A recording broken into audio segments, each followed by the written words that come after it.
Howdy, on welcome back, Slimes. I think it's time to play a little 7 Days to Die. Alright, so I've moved over to this far town to do a little exploring. I've been here before. This thing was previously looted, but it'd been so long since I've been here that I throw out the old stuff and new stuff spawns in immediately. Um, so oh hey, look at it. It's better than the iron shovel I have now. So, I thought that I would, hang out here for the day while I try to earn up some points. I think I'll go over here and check out this military base. Uh, so we played D&D this week. This was the week that I ran, which, man, the guys, I tell you, I am always scratching my head at what their thought process is. So they've got a couple of issues. One of them is that they're not good at paying attention to their notes. They usually have decent notes, they just never seem to know what's going on.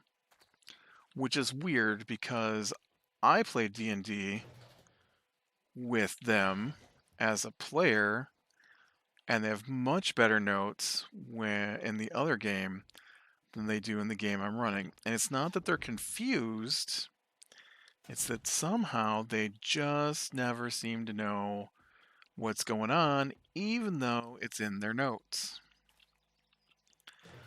And so I find that kind of funny. Do you ever get anything out of these rusty barrels? Doesn't look like it. And so, so they got a quest that they were told to pick up in the afternoon because the woman did not have the rewards with her where she was at when they met her. It's a little... Oh, geez, that dude just punched me one time and I'm down. I almost died earlier, so I'm not shocked I was so weak. She wouldn't bring her spell scrolls with her, which was their reward when she was helping people. When they're not that kind of spell scrolls, so they were told to meet her at her house later, and then she would be able to open her chest where the game says she's keeping the scrolls. And did you get that egg? No. So they can't seem to remember to go talk to her. So I did tell them last night to go talk to her, and then they picked one of the spell scrolls. Not the ones I was thinking they would pick, but they picked one. I really thought they would go with locate object, since it's not something they currently have access to. And instead they picked Cure Wounds, I think is what they took. Even though two of them can cast Cure Wounds. Seems like a weird spell to pick. Actually, you know what? Now that I think about it, I don't think they picked Cure Wounds. I think they picked Detect Disease, maybe? I don't know. There were 4 spells to choose from. Cure Wounds, Locate Object, Detect Disease, and Purify Food and Water. I don't remember which one of those they took, but it wasn't Locate Object, which would, to me, be the most useful one because they have a paladin who can cure disease. Food and water does not seem to be an issue so far. I mean, there's a store they can buy rations from, right? They've hunted animals already. So I'm not sure how useful Purify Food and Drink is going to be. I guess Detect Disease and Poison does not seem as useful to me as Locate Object. But anyways, whatever. They play their way. I'm just the GM. And so they hadn't gone to all of the areas in the town. It's a small town. It's like a fur trader outpost, but with refugee camps around it. So there's only a couple of stores in town, and then some refugee camps. And so they didn't go really to the refugee camps before they went out to clear the fort from the goblins. They rescued some people. They brought some food back, right, from the fort. And well, one of the people in the refugee camp would have given them a quest for clearing out the goblins in that fort. So they didn't get that, which is interesting because the fact that they didn't get that quest changes how many points that guy will get when um, when they come back from, or when the town election takes place, which happens during this campaign, um, or during this book of the campaign. The campaign is 4 books, and the first book has an election in it, and um, so it's interesting to me because he had a quest to return goblin earrings to him, and for every goblin earring, shotgun. I don't use a shotgun. For every gain.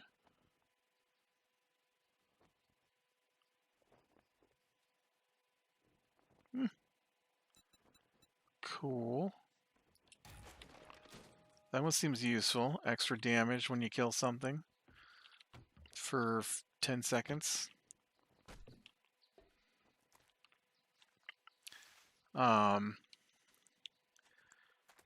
And so he gets points based on how many earrings come back to him. But now he won't get any points. So I guess he won't. And there's gasoline in these rusty barrels. So I guess he won't get any points because it never happens. Um,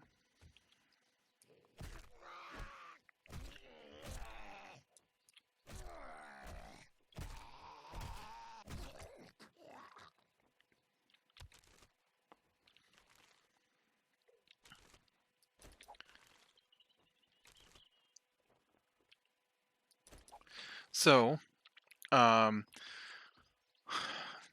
while they were there, they witnessed a fight.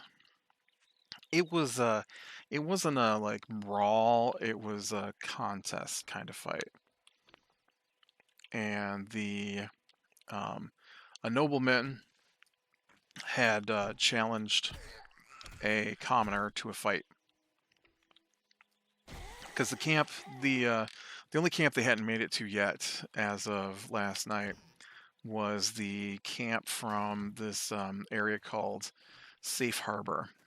And so Safe Harbor, I'm going to head out to my bike, I think, and unload some of this junk before I hit the rest of these places, since my bike is right here. And so Safe Harbor was the major city in the area, and it's been destroyed. And so there's one big refugee camp of people from Safe Harbor, but it's split into 3 sections. The Knights of the Last Bastion, the nobles who took whatever they wanted um, from the commoners, and then the commoners. And so uh,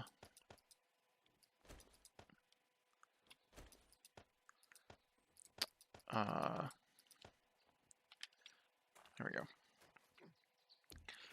go. So in the book it says that the nobleman and the commoner were fighting if the commoner won, the nobleman would feed his family, and if the nobleman won, then the commoner would be a servant for him.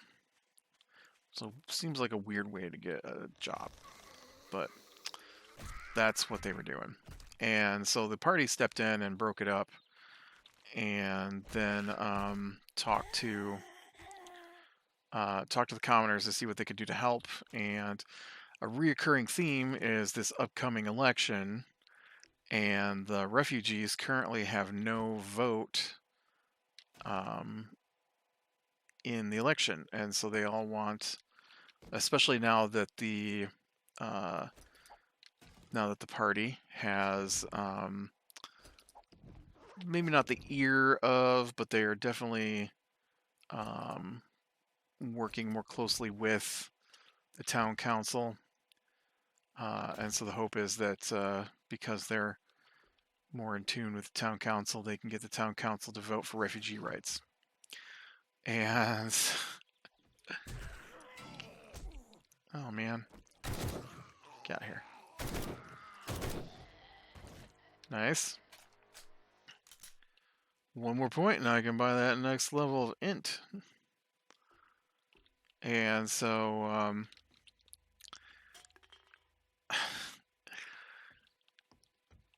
so they're like, yeah, we'll talk to the town council. And so they've got to get the town council to vote on it. And so there are 4 members currently of the town council. And they have met all 4 of them. One is the mayor, and he doesn't particularly care for them, and they know it. It's not a secret. They know he doesn't like them. He doesn't like anybody. So it's not that weird, but he doesn't like them. So he seems to me like he would be an odd choice as the person you would talk to try and get voting rights for refugees that he also doesn't like. Robot turret shells, cool. Not what I need, but cool. I don't know why you won't give me that crucible, man. All I need is that crucible, and I'll be good to go.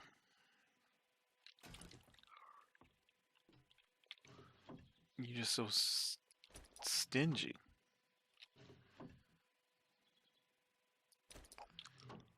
And so,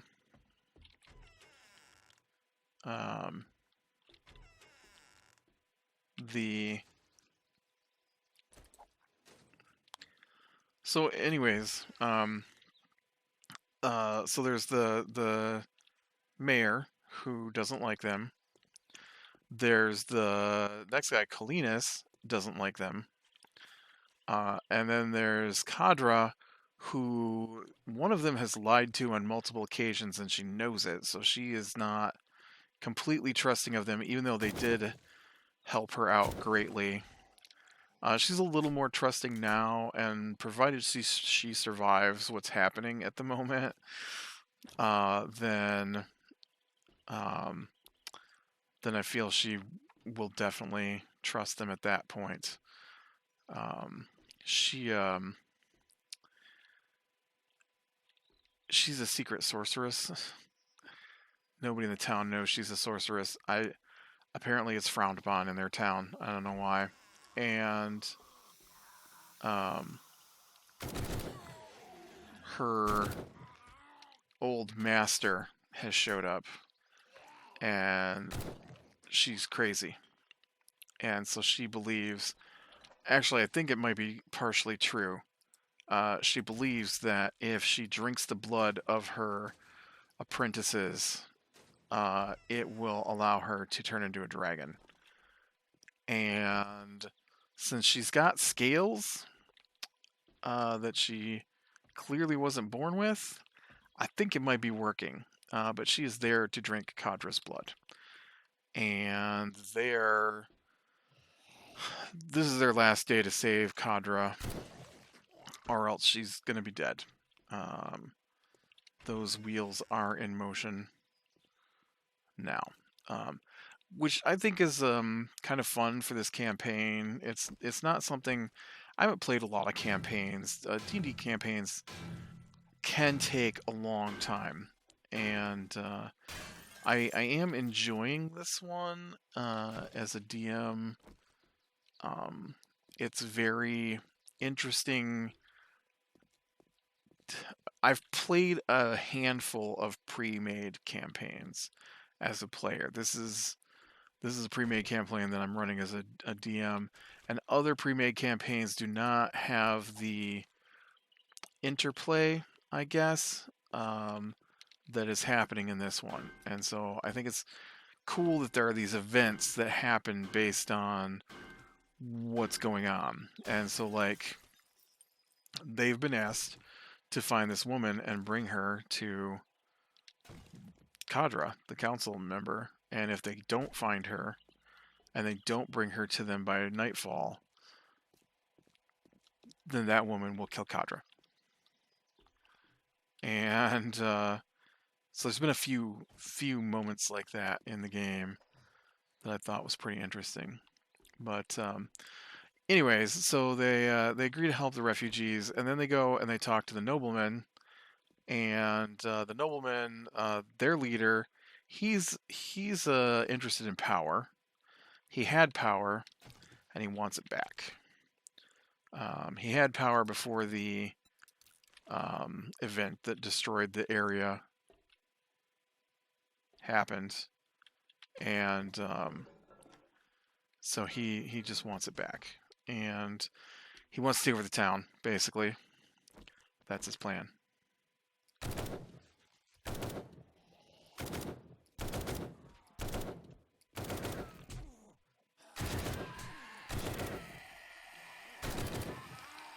And so, but he doesn't want to do it in an evil way. Like, he doesn't want to kill off the council. Oh, that's not true. There is an event that could happen where he does try to kill off the council members and take over. What he really wants to do is to be voted in by the commoners. And so he has asked the players to help ensure that the refugees get to vote, because he probably controls enough of the refugees to get voted in. And so that is his goal. And so it was, I don't, the way the players think is batty to me sometimes. So that's his goal, and so they want to know why he wants the commoners to win, and he's like, because I believe that the commoners, or I believe that we all deserve, you know, to run this, or we deserve a say in how this village is run, and he doesn't feel that the current council is capable of running the village with all the influx of the refugees and stuff. And they're like, okay, well that makes sense. And they're like, but why does he want them to run? And then they're like, they think it's a big gotcha moment, and they're like, so are you trying to put yourself on the council? And he goes, well, I am the leader here of these people, and it seems right that as the former leader of Safe Harbor, that I would be granted some say in how this place is run. And once again, I do not feel that the current mayor is capable of running the city in its new form. And so they're like, oh yeah, well, we agree with that. And like, I feel like maybe he's got an evil reason. He does. He's lawful evil. He wants power, but that's it. There's no like, he's not going to sacrifice people. And then they ask the question, what are you going to do with the commoners once you win? And I'm like, what do you mean? And they're like, well, are you just going to get rid of all the commoners once they vote you in? That's not how politicians work. You can't rule over an empty city. He's not like a tyrant or something. He just wants to be in charge again. What do you mean? What do you mean get rid of the commoners? He needs the commoners. That's how this works. It's a odd question. Um, and so yeah, so they talked with them guys, and then oh man, I'm starting to collect all this weird junk again. And then they went and they talked to the Last Bastion Knights, and the Last Bastion Knights, they're very strict kind of people, and they're also the best prepared in town at this moment. There's one of the refugee camps is being run by former soldiers as well, and so their refugee camp and the Last Bastion Knights are probably the two nicest places in town currently. The town itself is like a horrible like you ever seen a movie about frontier uh you know barely put together cabins in the mountains in the middle of winter, and the wind and snow is coming through the cracks between the logs. That's basically this town, except the Last Bastion Knights have cabins, and the one refugee camp that's led by soldiers is also. Speaking of soldiers, there's another base over here. There's two bases over here. That's crazy. Let's go ahead and crank out another bedroll here, I guess. And so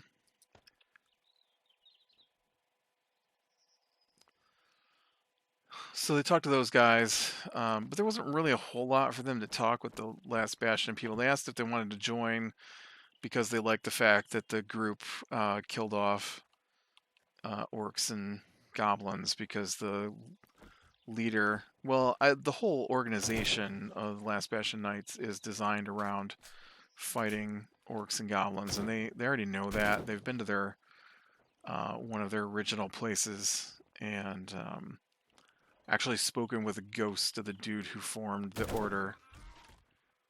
And so uh,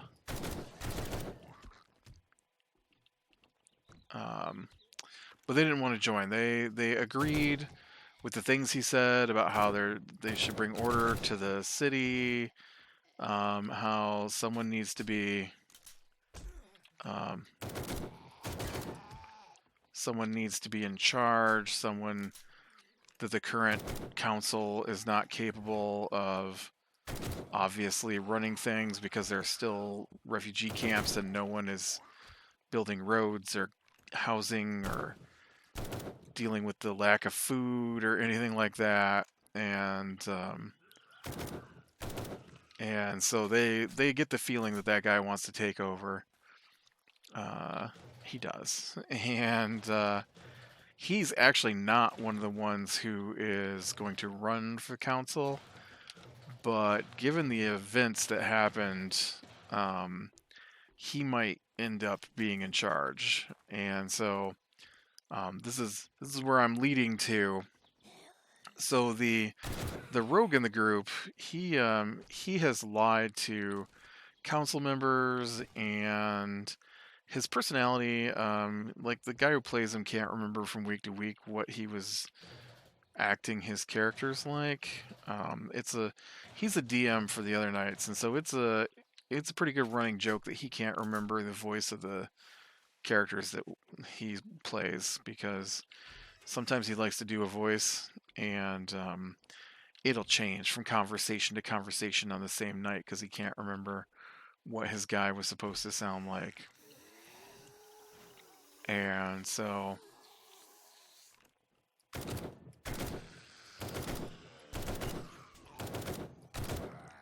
um,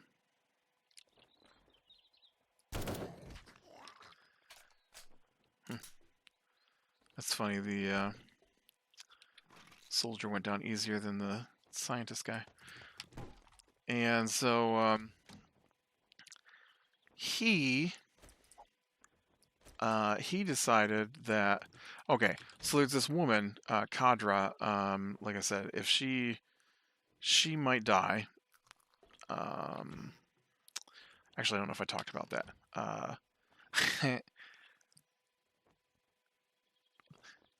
Man, I can't remember. Here's the problem. I recorded almost the whole video earlier, and I got so sidetracked by what was the screaming and yelling going on upstairs that I lost my place and started over. So let's say I didn't talk about Kadra. So Kadra is the one of the council members, who they are on friendly terms with, although not as friendly as Palming. Um, and so when they were asked to do the refugee stuff, um, get votes for the refugees, for some reason their first thought was to go talk to the mayor. And I'm like, you know, the mayor doesn't like you. Like, yeah, we know. I'm like, so why is the mayor the first one you're gonna go talk to? I just I have to know at this point why, because it's such a weird choice. Why the mayor?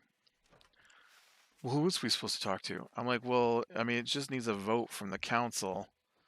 There are other council members. Why go to the one guy who really doesn't like refugees or you?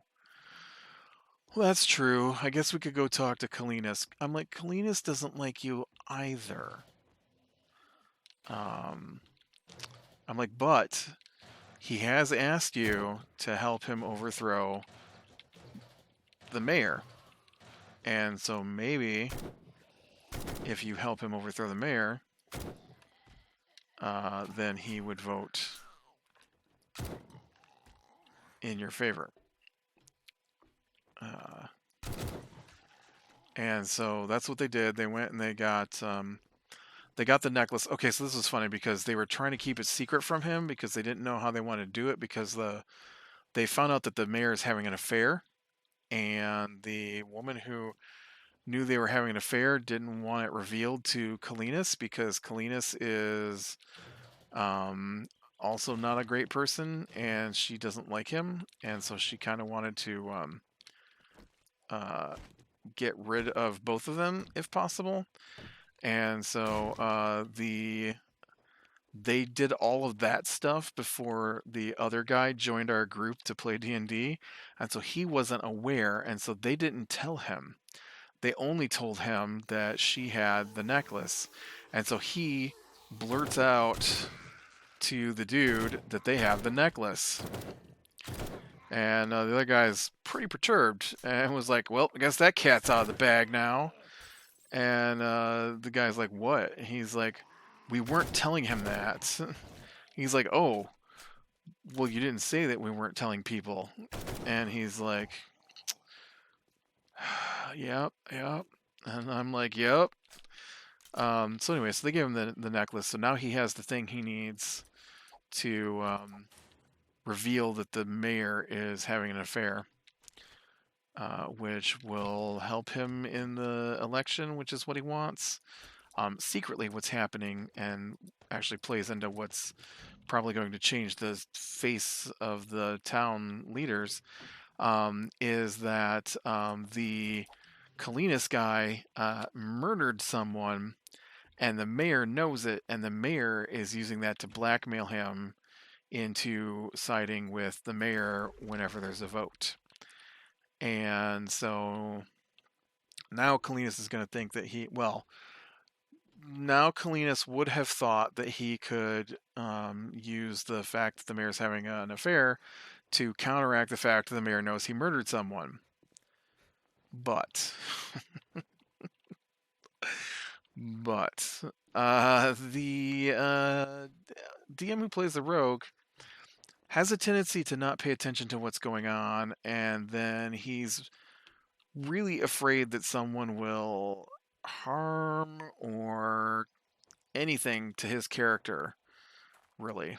Um, and so he's almost gotten them killed a couple of times at this point. Not killed, but in some pretty bad fights because of his choices. And so I'm pretty sure his choices last night are going to play out in ways they don't expect. And so this is what goes down, right? So Kadra, one of the council members who they should have talked to about getting refugee rights, because she also agrees that the refugees should have refugee rights or voting rights.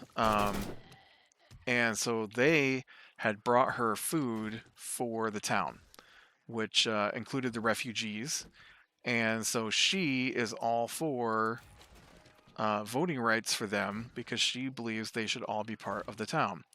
The problem is that at this point in the game, that her master wants to drink her blood, and so if they don't save her, she won't be a council member anymore.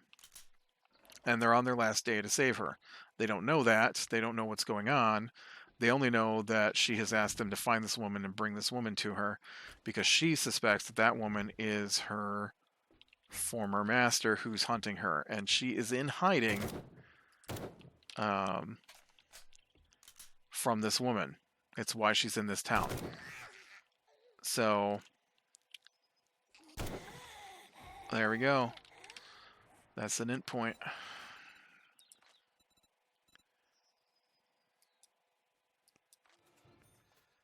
I just need one more for steel, so 4 more points. 4 more skill points.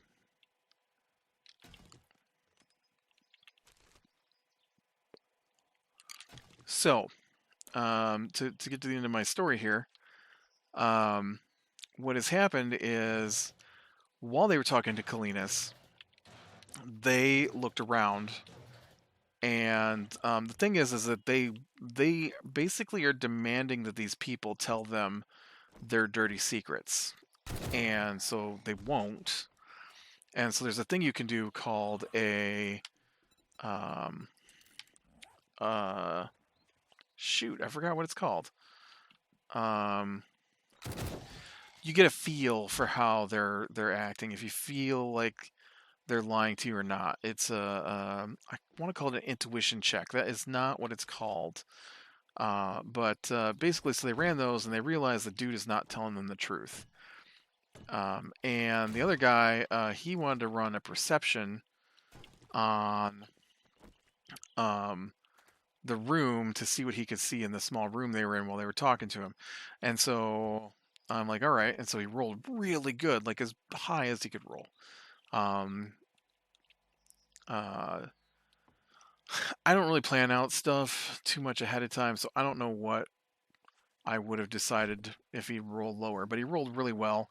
And so I'm like, okay, so while you notice that while he's talking and he's asked about why the mayor, why he wants something to bring down the mayor, because he told them it's because the mayor is an awful person.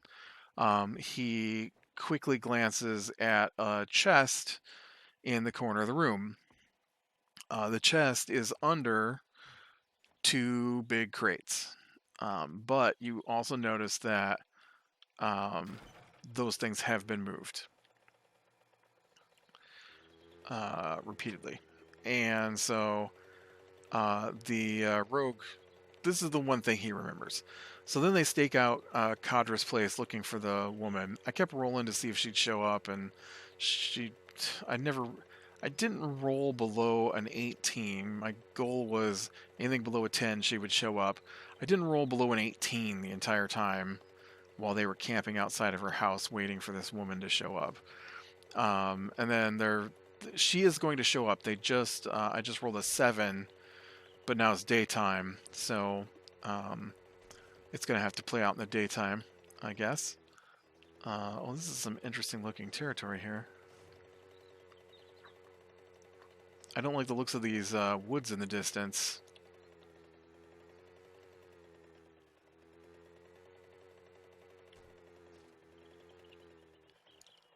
They look very barren, and that makes me concerned they might be radioactive. Because I don't know how the radioactive stuff works anymore. But anyways, so she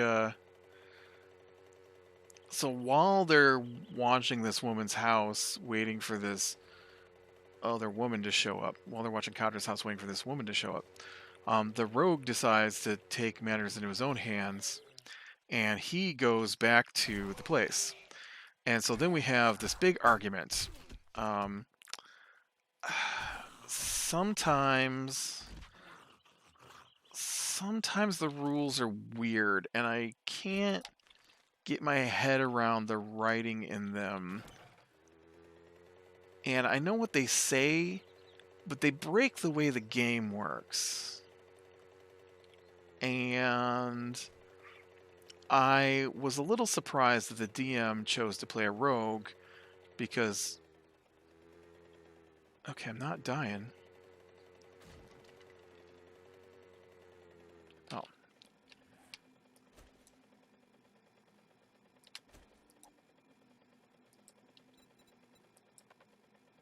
Oh, alright, alright. It is hot here.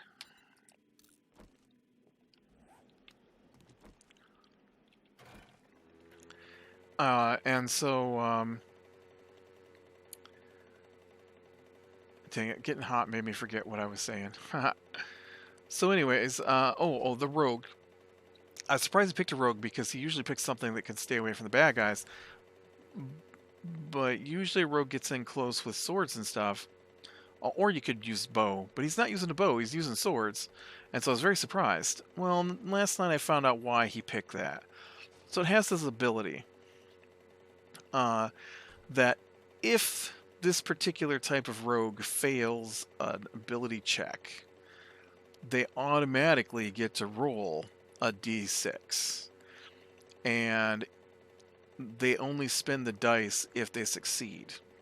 Here's the problem, is it's a psionic ability, so I feel like it has to do with your ability to think about what's happening, right? It's a psionic ability, it's your mental... Oh man, of course this is like a big food drop. Let's see, we can use this. I guess I don't really need this food. I do though, because like this chili stuff would be useful. I don't think can of stock is useful. A beaker could be useful. Peas aren't going to be useful. Pasta's not going to be useful. Honey's kind of useful. Get rid of this plastic, I guess. There we go. Alright, I need to head back to my main base to unload all this junk.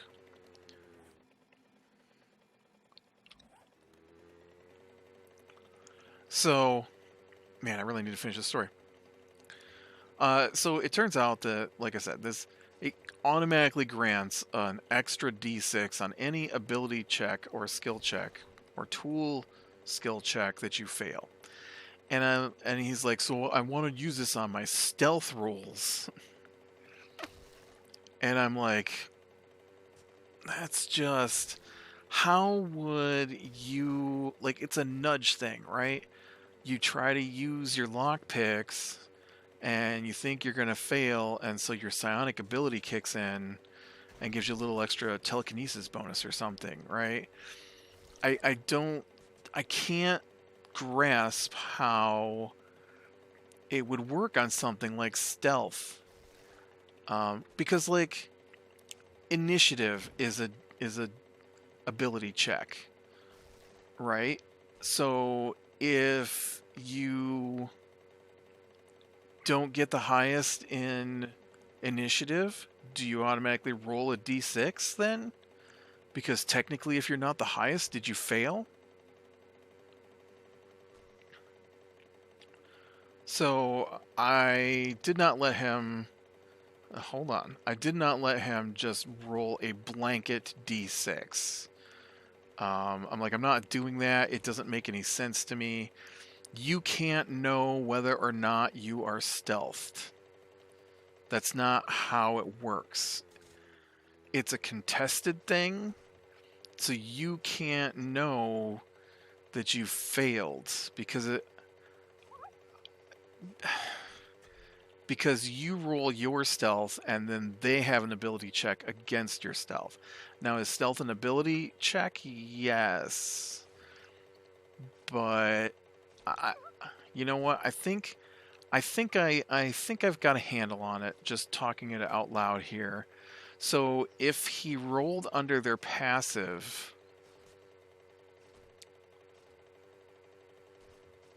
I would say yes. Or if he was specifically trying to hide from a person, maybe. Anyways, what I let him do was I said if he could pick how it helped him. And so what he wanted was a spidey sense that let him know if he was about to be seen. Well, he was going up against a dog who was in a shed. As the dog could not see him or necessarily hear him, but the dog definitely could smell him. And so he got to roll his dice, and he did not get seen. He got smelt. I don't know how psionics would allow you to protect yourself from smelling. It's not, his psionics don't affect other people. They allow him to manifest abilities like thrown blades, right? Or he can grant telepathy between him and another person, right? It's not like I'm not gonna let him use it as an invisibility spell. It's just not gonna happen. But that is why he chose this class. I discovered last night because it automatically gets a D6 on any roll it fails. Not all the rolls, just ability checks. And so this is very weird. So anyways, to finish this story about why this is going to affect the town so much. So he gets past the dog, he knocks the dog out, and then he proceeds to move the crates in the shed, get in the chest, find a ruby pendant, which belonged to the man that Kalinas killed. The only person who knows he killed that man is the mayor. And so he's the only one. They don't know what they've got. They have no idea why he has a ruby pendant. There's no clue. They've had no information about it. So he just stole a ruby pendant that he knew the guy was checking on from a box that was locked in a locked shed behind a guard dog under 2 crates. He didn't put the crates back. He didn't close the door. He just left. And then we went on to other things, and then all of a sudden, like, after we've started doing other things, he's like, can we go back and say that I shut the door? I'm like, yeah, no, not at this point. You've moved well past that. And so all I can think is that Kalinas is going to know, I mean, he didn't put the crates back. Kalinas is going to know that someone has taken the ruby pendant. He's going to know because they left everything else that they were only there for the ruby pendant. The only person he believes who would know he had the ruby pendant is the mayor. He now has the necklace to prove that the mayor is having an affair. I think they're going to come to blows. I think they'll probably try to kill each other. And when they do, I think that the Last Bastion Knights are going to move in to seize control of the town. I'm pretty sure that's what just happened. I'll have to think about it some more, but I don't see how Kalinas doesn't, in his fright, try to kill Balin, the mayor, to make sure that no one knows he killed that man. Now, people are going to find out he killed that man. It's going to happen later. But Kalinas might not be there at that point. I will roll it out, And if one of them manages to kill the other, I mean, no, there's just no way. Unless the Last Bastion Knights or the players can break it up before it happens, then even then, man, I'm pretty sure they just lost at least one member of the council.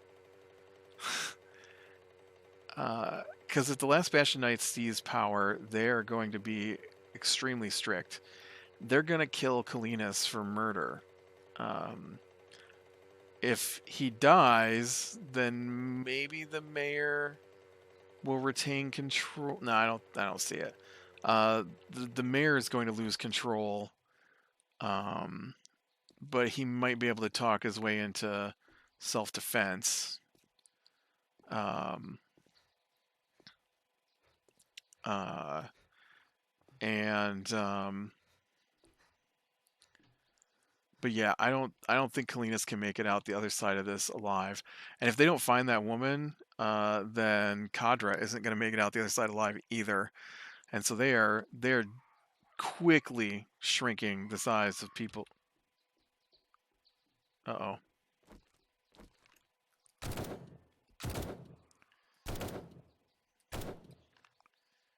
Is she dead?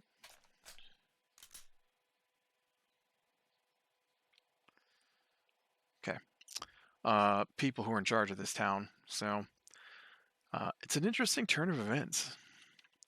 All right, with that, be aware of the small things, leave them the light, and I will talk to you later.